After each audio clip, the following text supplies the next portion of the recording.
Something is happening right now that the mainstream media isn't framing correctly.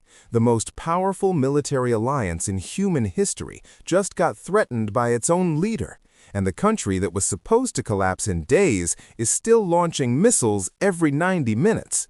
Oh, welcome to our channel where you get clear, reliable, and up-to-date coverage of global events. Let's rewind. When this conflict began, the narrative was simple: overwhelming force, rapid results, swift capitulation. That was the plan. But plans don't survive contact with reality, and reality right now is deeply inconvenient for Washington. Here's what we know.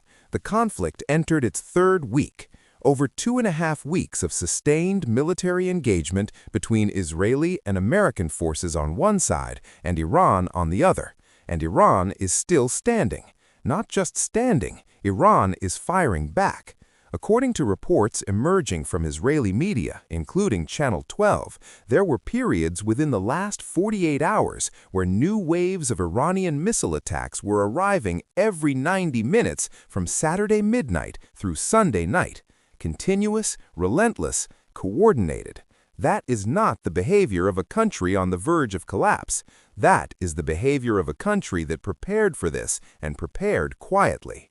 Here is where it gets genuinely alarming. Depending on which side of this conflict you're watching from, Iran's Islamic Revolutionary Guard Corps made a statement this week that deserves far more attention than it received.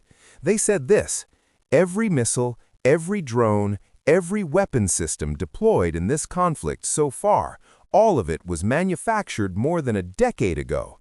Old inventory, legacy systems." And then they said something that should make every military strategist pause.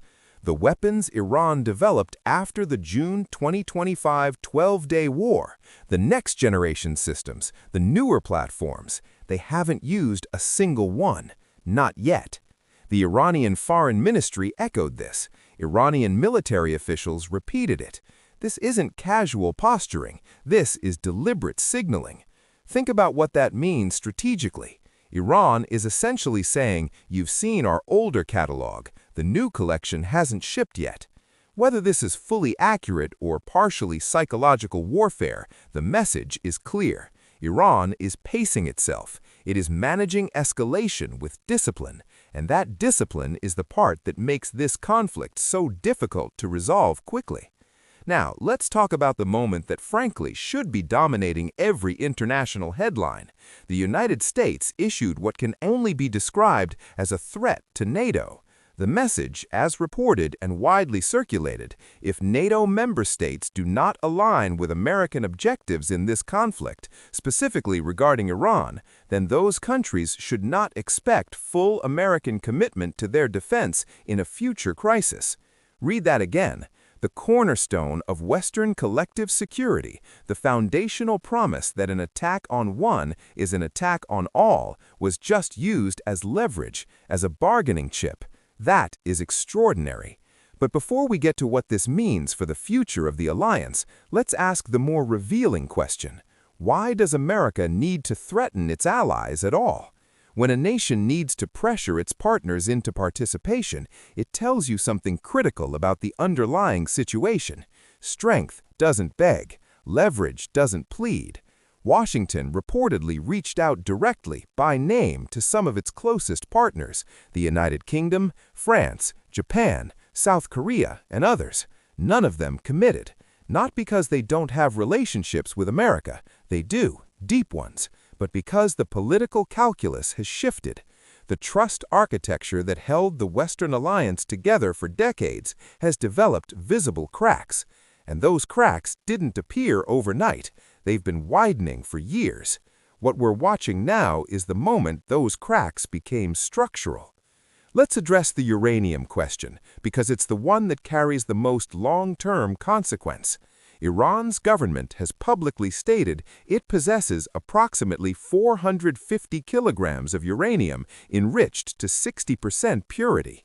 Independent international experts, not Iranian state media, objective analysts, have assessed that with focused effort over a matter of weeks, Iran could potentially conduct a nuclear test detonation. That is the accepted technical consensus. It's not a fringe position. Now, here's the twist. After American B-52 strikes targeted suspected nuclear storage sites, the official Iranian response wasn't denial. It was something far more strategic. Iranian officials confirmed the sites were struck and then stated that the uranium had effectively been buried deeper underground as a result.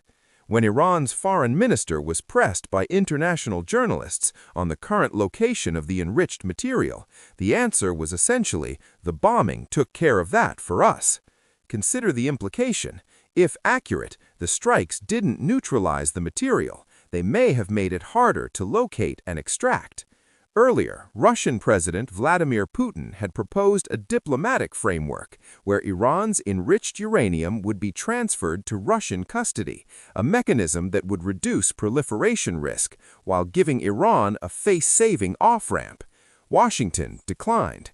In hindsight, that decision is now being scrutinized because the alternative, a prolonged conflict with a nuclear-capable adversary whose uranium stockpile is of uncertain location, carries consequences that no military strike can fully resolve.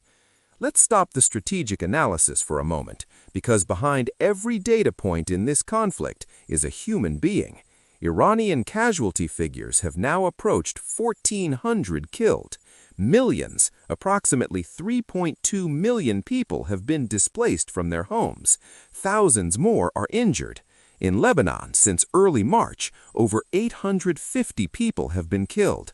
Among them, 107 children, 66 women, over 2,100 injured.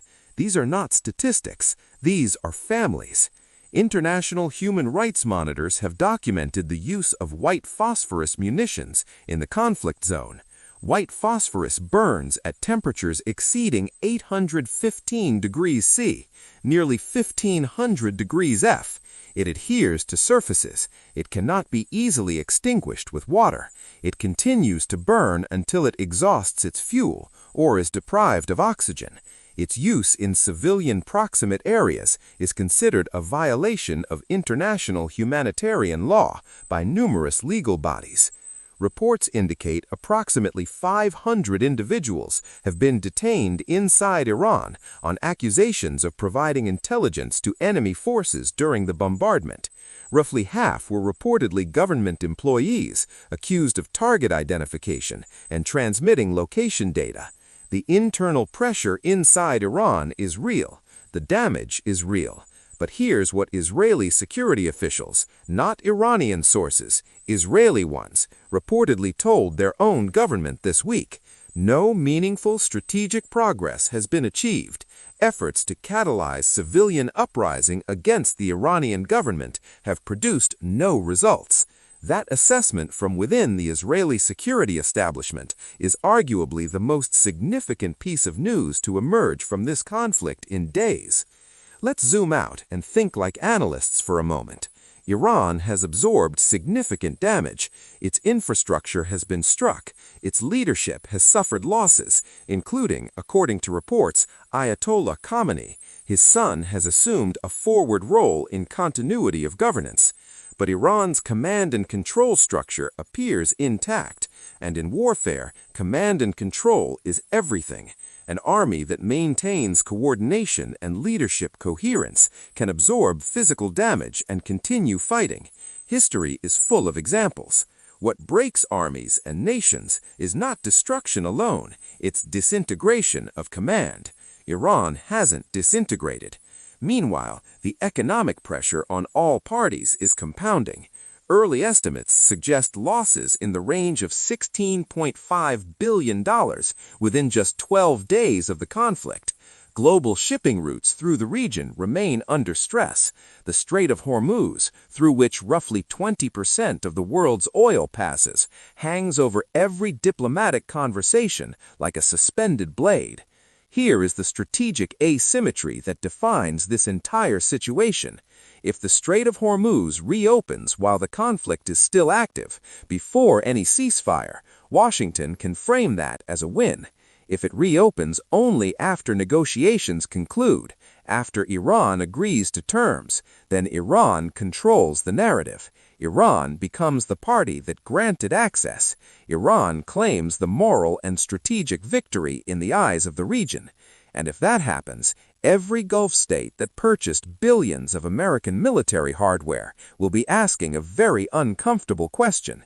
If American weapons and American power couldn't decisively resolve this, what are we paying for?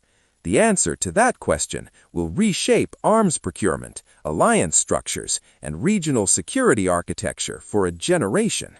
Inside the United States, a parallel battle is underway. Senior American officials have publicly accused domestic media of deliberately distorting coverage to damage the administration's credibility.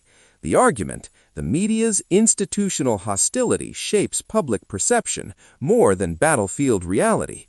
This pattern, when military campaigns encounter resistance, redirect attention